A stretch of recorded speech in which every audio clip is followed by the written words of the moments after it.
He estado detectando que todos los apoyos que necesitan y requieren estos grupos no están llegando o no los están atendiendo. Siempre pasa lo mismo, ¿por qué? Mira,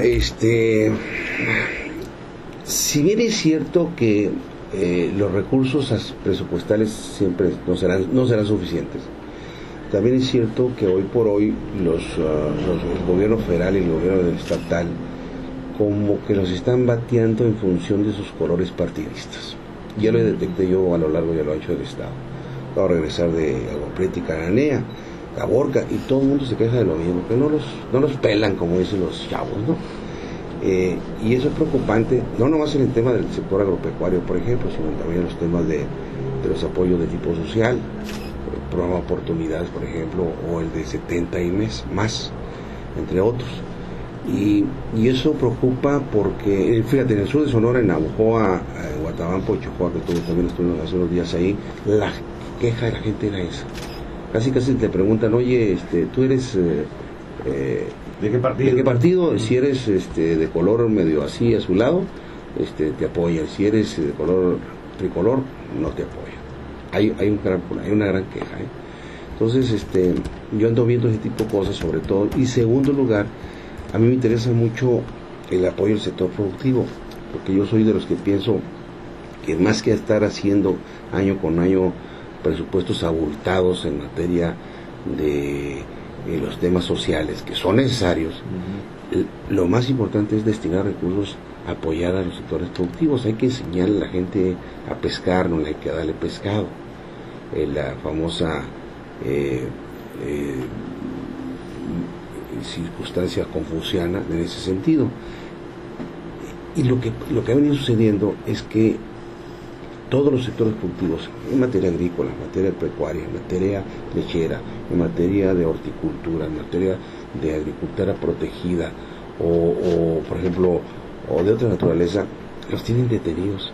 Hay que darle apoyo en ese sentido. Financiamiento, hay muy poco financiamiento. La banca de desarrollo no hay banca de desarrollo. Entonces, hay que detectar ese tipo de problemática en lo que ando haciendo ahorita, justamente, ¿no?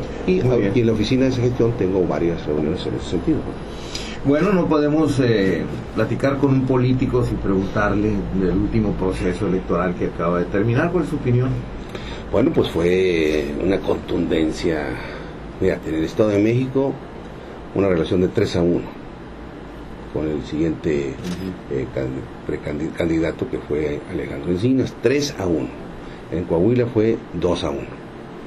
Y en el caso de Nayarit fue 8 puntos arriba.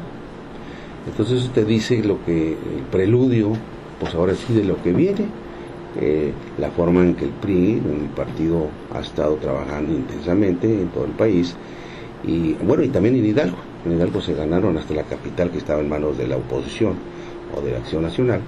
Se ganó las ciudades más importantes, y eso te dice pues que la ola priista va caminando por una razón muy sencilla. Hay una enorme decepción de los ciudadanos en todo el país, una enorme decepción ante la falta de resultados de los gobiernos. ¿Cómo se llamaría esto? ¿Voto de castigo o voto de nivelación? No, yo creo que hay dos cosas. Una, el trabajo permanente que se está haciendo a nivel nacional por parte de los gobiernos priistas y por parte del primismo, el trabajo partidista de convencimiento. Y la otra vertiente, diría yo, la enorme decepción de la falta de resultados del gobierno panista. Por ejemplo, el presidente del empleo se convirtió en el presidente del desempleo. Si tú te fijas, todos los refritean, estamos viendo ahorita en la prensa. El presidente Calderón sale diciendo que se elimina la tenencia. Pues sí, ya lo sabemos. Desde el 2007 se legisló en la materia, desaparecía a principios del 2012, se legisló, y entonces ¿para qué lo menciona como si fuera un logro de ahorita? Un logro de quién fue un logro, pues del Poder Legislativo, que lo determinó. Ahora, cada entidad federativa tendrá el derecho, en su caso, de legislar en la materia, si quiere imponer un tributo de esa naturaleza. Yo estoy viendo que ningún estado literalmente lo está haciendo. Se anima, aunque hay algunos estados que lo van a tener que hacer porque son no, deja tú eso, ya comprometieron esos ingresos, ya bursatilizaron esos ingresos. Entonces es un problema muy complejo, ¿no?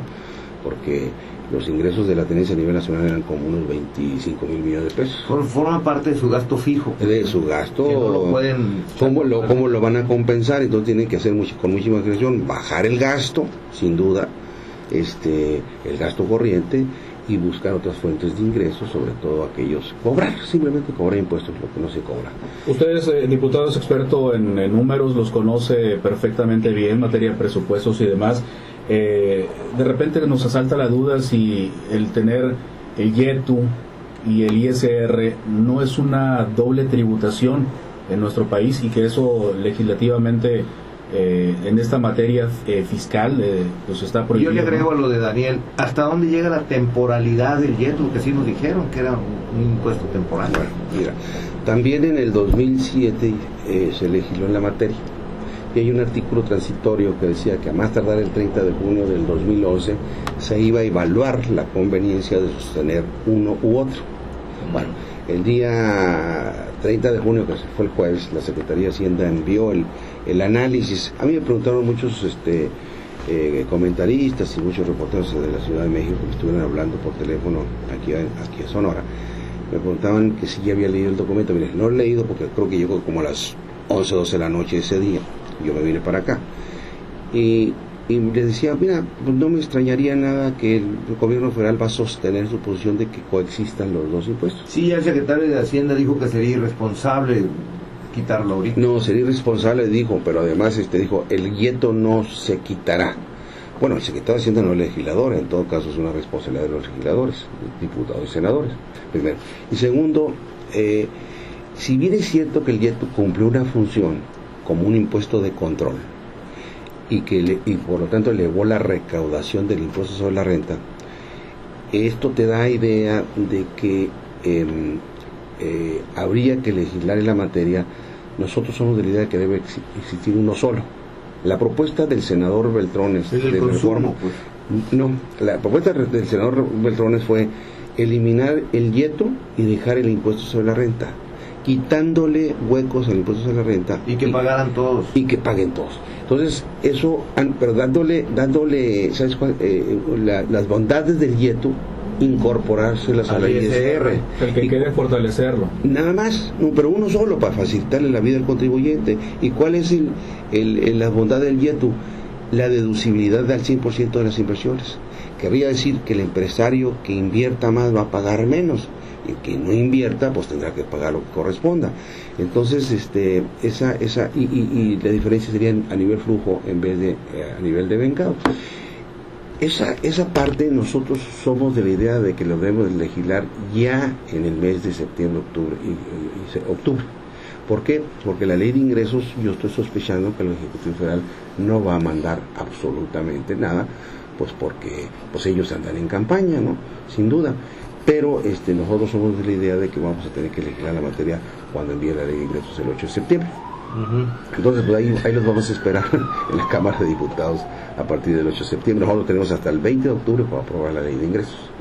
Y el Senado hasta el 30, porque es una ley bicameral. Entonces, yo soy de la idea, debe ser uno solo, un solo impuesto, para facilitar la vida del contribuyente y que pague todo el mundo. Pero todavía no está hecha la agenda, ¿no? De esas periodo de sesiones. No, pero es el periodo ordinario de sesiones, no un extraordinario. No, ok, no necesita agenda. No, se arma en el momento. Se arma en el momento, exactamente. ¿Qué otra cosa tendrían que ver por ahí, proponer? En materia de ingresos, en la ley de ingresos, habría que esperar que mande el Ejecutivo. Yo sospecho que no va a mandar prácticamente nada. La reforma nada. política se queda ahí esperando todavía, porque por la efervescencia, me imagino. Sí, yo creo que ya es muy complicado que se vaya a hacer una... Cualquier renglón se podía confundir con intereses de grupo. Sí, aun cuando la reforma política, pudiéramos pensar en que legislemos hoy para que las elecciones del 2015 esté lista, porque son cosas que hay que hacer. Hay que aprender a legislar para el futuro. Es decir, te voy a dar un ejemplo. En 1978, cuando era el presidente López Portillo, envió la iniciativa de la nueva ley de coordinación fiscal y lo que es el IVA. Lo envió y se legisló en 78 para que entrara en vigor a partir de 1980, que es la ley de coordinación fiscal hoy vigente. Nosotros decimos, ¿por qué no legislamos hoy una modificación tributaria exactamente para el 2013 o el 2015? Sí. ¿O por qué no legislamos hoy en materia de reforma política para las elecciones del 2005? Siempre estamos posponiendo. Se le quitan los calores del momento. Exactamente. O sea, tienen que ver cómo trascender más allá de cualquier campaña política o de cambios sexenales. Es correcto. Nos parece muy bien. Eso es lo que lo que yo quisiera hacer, ¿no? Legislar hoy para el futuro. En esta materia, diputado, el común de los mexicanos siempre se pregunta: ¿por qué siempre se están generando nuevos impuestos? ¿Por qué siempre se está incrementando la carga tributaria? ¿Por qué la inteligencia del político mexicano siempre está en ese sentido y no en un sentido de retroceso y fortalecer, como usted lo menciona ahorita, otros impuestos que pudieran ser de menos carga tan fuerte para la economía mexicana? Pero que dieran resultados. Sí, mira. Efectivamente, cuando se habla de reforma tributaria, siempre a ti, a ustedes y a mí, a cualquier persona que nos esté escuchando, se nos ponen los pelos parados de puntas a todos, ¿no? Obviamente, ¿por qué? Porque reforma tributaria es igual a incremento de impuestos. No, reforma tributaria inclusive puede ser disminución de impuestos. Puede ser, siempre y cuando todo el mundo pague. Ese es el litis o el fondo de la propuesta de reforma que hizo el senador Beltrones y que nosotros lo tenemos en la Cámara de Diputados. Entonces, es bajas impuestos, quitas impuestos, que todo el mundo pague mediante sistemas de control y formalización de la economía y todo el mundo gana. Pero sobre todo empiezas a alinear todo. Porque el problema es un desorden tributario, pero como toda la vida nacional, tenemos desorden en materia de seguridad pública, tenemos desorden en educación, tenemos desorden en materia de salud, tenemos desorden en materia tributaria, tenemos desorden en el gasto público, y a donde le rasgues hay desorden. Entonces estamos viviendo un país desordenado en toda la extensión de la palabra. Entonces requerimos fijar de nuevo cuenta el rumbo, ordenar el país y fijar qué queremos para México en los próximos 25 años. Eso es lo que tenemos que redefinir. Es algo que nosotros estamos proponiendo. Los priistas estamos proponiendo, y ayer todavía el presidente del PRI lo ratificó. Primero ¿para qué queremos llegar al poder? Primero el programa y después el hombre. Tenemos que decirle a la sociedad por qué el PRI quiere regresar a los pinos. Porque queremos un país que crezca, un país que genere empleo, pero para poder crecer se dice fácil. ¿Cómo hacerlo, no? Hay que modificar la reforma del Estado, hay que modificar la reforma hacendaria, la reconstrucción de las haciendas públicas, hay que reformar la política monetaria, financiera y crediticia que no existe en este país, hay que reformar la política de fomento económico, que también está abandonada, la banca de desarrollo, en fin, ¿no? La banca de desarrollo es muy interesante, pero los desórdenes económicos del mundo, con todas esas reformas, ¿no nos afectaría? Con mayor razón. Si el mundo está convulsionado, si la crisis internacional no está resuelta, si Estados Unidos ahorita ya empezó de nueva cuenta a disminuir su velocidad de crecimiento en los últimos 8 meses, si Europa está también prendida de alfileres con los problemas de Grecia, de España, de Italia, de Irlanda, Portugal, todos esos estados que están con grandes problemas de tipo social, sobre todo con los ajustes que están haciendo, con mayor razón en México debemos agarrar el paraguas y guarecernos ante la lluvia que viene y la tormenta. ¿Por qué razón? Porque se nos vende el modelo y dice, es que nosotros estamos muy bien, tenemos 128,000 o 130,000 millones de dólares en las reservas. ¿Y de qué les sirven a los mexicanos eso? Tenemos cifras macroeconómicas sólidas o finanzas públicas sólidas. Bueno, tenemos finanzas públicas sólidas, pero tenemos bajo crecimiento, poca generación de empleo y sobre todo bajo financiamiento para las empresas. Lo último que dijo el presidente Calderón con respecto a las reservas y demás fortalezas de la macroeconomía, dijo que podíamos aguantar hasta 6 meses de balazos, que aunque la economía mundial se volviera a caer, pero que nada más nos aguantaría 6 meses y nos volviera a quedar pelados como rodillas de chivo, ¿no? Entonces, pues 6 meses valdrá la pena. No. Me quedé pensando yo, ¿no? Pero en fin, lo dijo el presidente. Pero para eso está el problema, o sea, es que en vez de decir el presidente, nosotros debemos de buscar cómo fortalecemos nuestro mercado interno, que crezcamos permanentemente en el largo plazo. Sí, porque a pesar de todas las broncas económicas del mundo, en este momento hay países que están creciendo, algo están haciendo. Bueno, por ejemplo, Brasil, Chile, la India, China, Rusia, los países emergentes crecen a tasas de 8 y 10%, nosotros crecemos solamente al 2%. China crece, es como si fueras corriendo, y China va corriendo 5 veces más prisa que tú. Esa es la diferencia. ¿Por qué México siempre se preocupa el gobierno o diputado en estar exaltando la macroeconomía?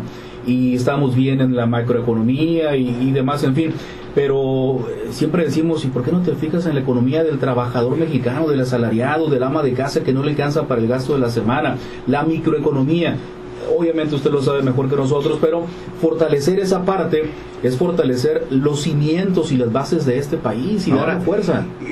Con referencia a lo que comenta Daniel, yo recuerdo con López Portillo, con Echeverría López Portillo, con Miguel de la Madrid, la carrera de precios salarios.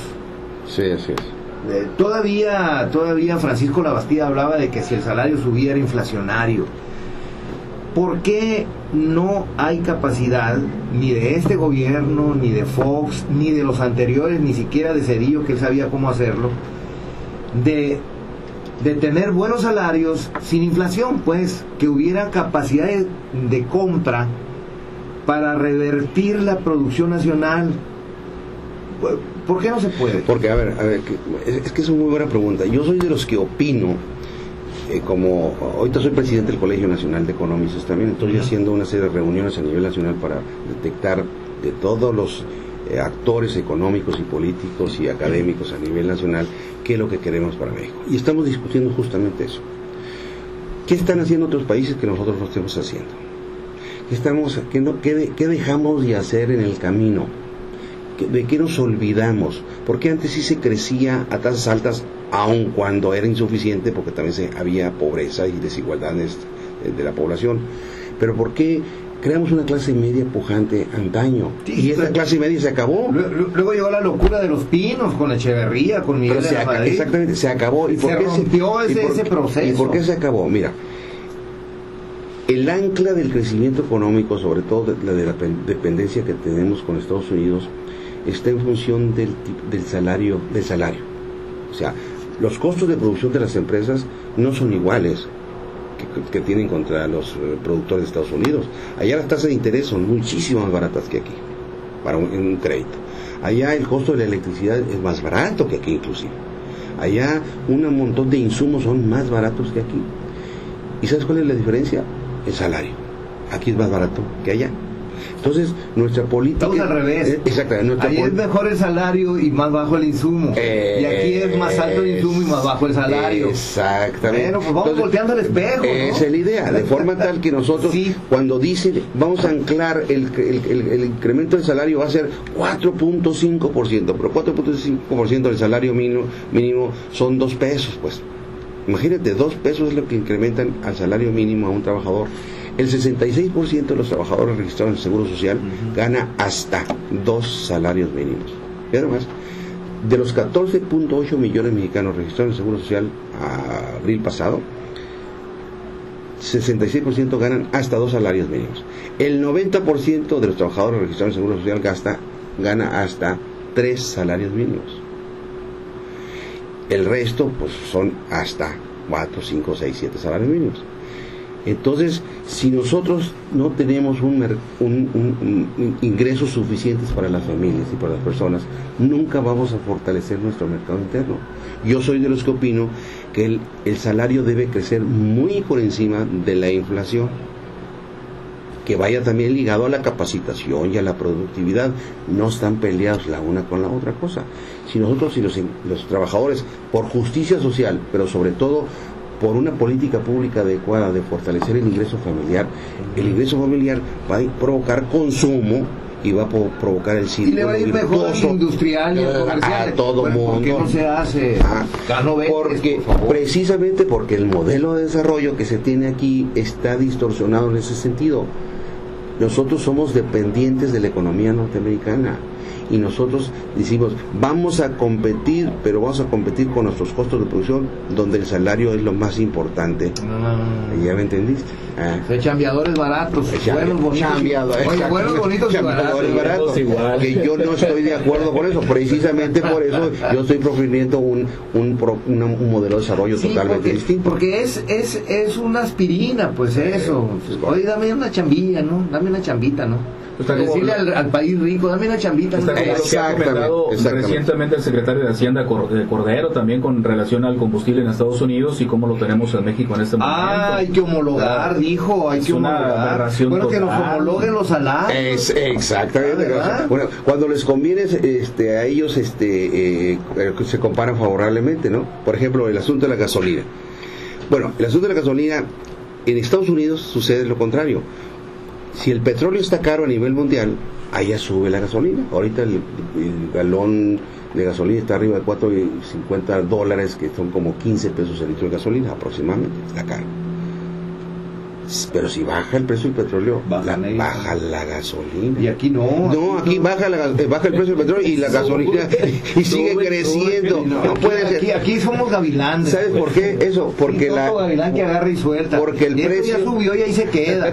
Porque el precio de la gasolina se ha convertido en un elemento recaudatorio. Con refranes. En vez de ser un elemento de competencia y de competitividad, es recaudatorio. El día que separemos ese sentido de que sea elemento de competitividad menos de recaudación tributaria, entonces va a suceder eso que estamos comentando.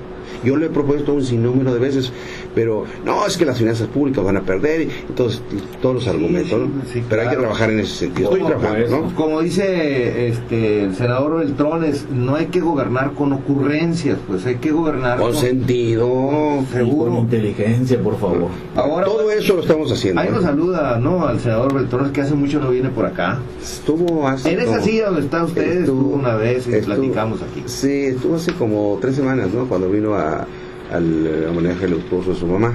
Okay. Pero en la parte privada, por supuesto. Sí, claro. Ahí casi nadie se entera. Chacoteo público. Pues bien. No, yo estuve ahí comiendo con él en el Bronco ese día. Pues chacoteo público. Pues sí, estuvimos ahí. Bueno, les hubiera dicho. Bueno, ya para cerrar, porque el tiempo ya nos está serruchando, diputado, que yo traigo una idea, a ver, te las voy a platicar. Hace unos días inauguré en Hermosillo un campamento para los niños. Y ese campamento para los niños lo inauguré para que yo tengo muchos amigos que me dicen, oye, los niños, ¿qué hacemos con los niños en vacaciones? Entonces inauguré un campamento para recibir 100 niños por semana, dándoles clases de defensa personal, clases de tumbling, clases de civismo, educación cívica, clases de primeros auxilios, entre otras cosas. Entonces las mamás llegan con sus chamacos ahí a las 8 de la mañana, 8:30, y van por ellos a la 1:30 de la tarde, porque son madres trabajadoras, casi todas son madres trabajadoras. Entonces la señora me dijo, oiga, no habría manera que se lo dejara un mes. No, señora, una semana. Pero espérate, entonces he estado profundizando en ese tipo de cosas y yo he llegado a la conclusión de que debemos regresar al tema de la educación de tiempo completo. Okay. Cuando nosotros estudiamos, seguramente tú y yo, a lo mejor Daniel no necesariamente, más joven, ya no le tocó. Todavía existe el tumbling, pero yo en Magdalena, cuando estudié la primaria y la secundaria, iba de tiempo completo, en la mañana y en la tarde. A mí me tocó. Bueno, a nosotros nos tocó. Y entonces, ¿qué sucedía? Pues estábamos ocupados los chavos, estábamos ocupados. Íbamos en la tarde a hacer deporte en la escuela. Quemábamos muchas calorías. Entonces íbamos, bueno, y más en el tiempo calor. Neurona no. Entonces, ahorita? ¿qué sucede ahorita? A ver, ahorita los chamacos van a la escuela en la mañana, a las 8, 8:30 seguramente, y a la 1:30 o 2, cuando mucho, ya se termina. ¿Y en la tarde qué hacen los muchachos? Ver la televisión, el internet, los juegos de videos y no sé cuántas cosas. Y los papás tenemos muchos problemas para nuestros hijos, sobre todo las mamás que trabajan. Mucho sedentarismo para los niños. Mucho. Entonces, estamos desperdiciando el tiempo de nuestros jóvenes porque no hay una política. Eso va a ir una propuesta. Estoy haciendo ahorita una iniciativa para volver a la escuela de tiempo completo, con todo lo que implique. Oye, pero que eso va a costar más, pues que va a costar. Oye, que los maestros van a trabajar más de 5 horas, pues que trabajen más de 5 horas, ¿no? ¿Y el Bester? Por eso, bueno, los trabajos, por ejemplo, imagínate, los maestros y los muchachos, ¿cuántos días van a la escuela al año? 220 días al año de los 365. Y por lo tanto los maestros trabajan 5 horas al día. Entonces, claro, seguramente algún maestro me está escuchando y al ratito va a hablar, ¿no? Pero pues no importa, la sociedad está exigiendo eso, que tengamos hijos ocupados permanentemente para evitar que exista, que les demos clases de civismo, que les demos clases de deporte, que estén ocupados. Que forman sociedad, y si la sociedad pide eso, no. Yo estoy haciendo una encuesta, ayer lo hice en Guaymas, y ¿sabes qué sucedió en la radio de Guaymas? Empezaron a hablar cantidad de personas y el 100% de la gente dijo: yo estoy de acuerdo con lo que dice el diputado Cano Vélez. Solamente una persona, un maestro habló, dijo: oiga, pero entonces ¿qué vamos a hacer con el doble turno? Todo se tiene solución, ¿no? Sí, claro. Pero el 100% de la gente que habló en Guaymas fue: estoy de acuerdo con la propuesta del diputado Cano Vélez. Bueno, te llamó el licenciado Román González Camero, que sus conceptos son muy claros, que te felicita por tu capacidad, está de acuerdo contigo y con Beltrones. Muchas gracias. José Luis González, que en el ejido el Yaqui, si les llegan las ayudas del gobierno del estado, dice. Qué bueno. José Luis González. Felicidades. ¿Qué pasará con sus ahorradores del arbolito, que si les van a pagar, dice Ana María López? Yo creo Triste historia de triste. No, pero el problema de las cajas de ahorro fue un problema nacional. Lo voy a tomar, voy a checar ese punto. Fue un problema nacional aquí en Sonora, en Guadalajara, en Nayarit, en el centro de la República. Proliferaron sin control ese tipo de cosas porque el gobierno federal, la Secretaría de Hacienda, se desentendió del control de esas empresas y hubo muchos fraudes de la gente. La piramidación, ¿no? O sea, Ángel Gurría lo recuerdo. Estaba en Hacienda, entonces los descuidaron. Son cosas que quedaron, que lastimaron mucho a la gente, por supuesto. Voy a checar este tema para responderle a Ana María López en su momento. Pero bueno, el punto fino es que tenemos que tener iniciativas que vayan para beneficiar a la gente. Que yo estoy proponiendo de la escuela de tiempo completo es algo que debemos hacerlo porque el futuro de nuestro país son nuestros hijos y nuestros jóvenes. Necesitamos jóvenes. Entonces le vas a meter duro a eso. Durísimo, estoy trabajando en eso. Y además van a decir: cuesta mucho, no importa lo que cueste. Claro, primero está la patria es primero, dice ahí, ¿no? La fuerza de la palabra, dice. No, yo digo ayer era la cámara de donde estaba el Trones, la patria es primero, dice ahí. No, la patria yo no lo puse ahí. O como decía el cuate del FUA, ¿no? Bueno, pues un saludarlo, Canoveles, Jesús Alberto Canoveles, que no sé si esto suene a que ahora hay maduras, por eso es donde estoy aquí, nunca había venido. ¿Cómo no? Pues aquí con nosotros. ¿Cuántas veces lo has entrevistado? Es la primera vez. Porque no me has invitado, pero a otra sí he ido. Pero lo veremos más seguido por aquí. Bueno, pero eso yo estoy haciendo mi trabajo legislativo, es lo que ando haciendo. Pero no te pierdas por ahí. No, en primer lugar, pierdas por acá. Cuando viene Beltrones, viene aquí. En primer lugar, no andes pensando. Aprende a tu jefe. Oye, en primer lugar, no andes pensando mal. No soy mal pensado. Que le vaya bien, diputado. Gusto en saludarlo. Gracias. Nosotros vamos a la pausa y a los deportes. Muchas gracias.